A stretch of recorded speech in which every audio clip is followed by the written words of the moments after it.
The next session of this concept is encore, toujours or ne plus. So we have already learnt what toujours means. Toujours means always. Encore means still or again.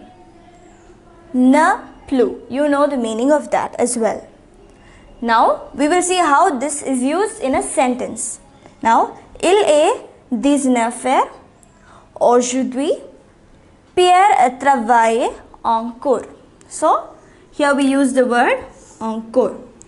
So, in the previous sentence, we see that he finishes his work at 18 hours. Here, il est 19 hours.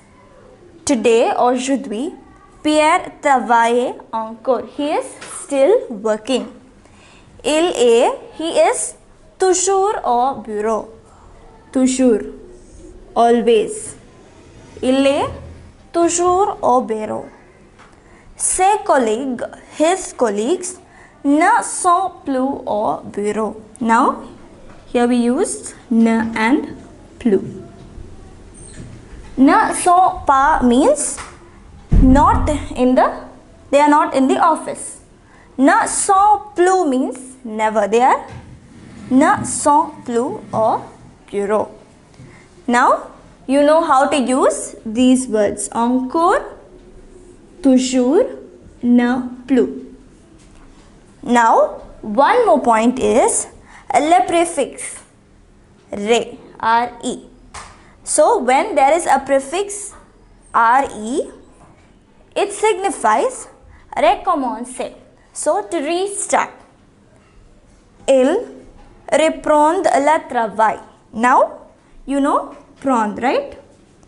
If you add re as the prefix, it means the action takes place again. Il reprend le travail. Another example is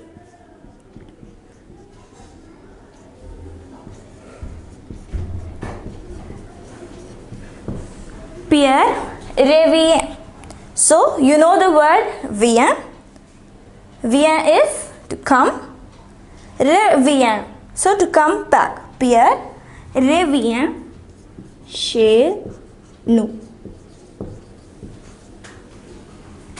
Pierre revient chez nous.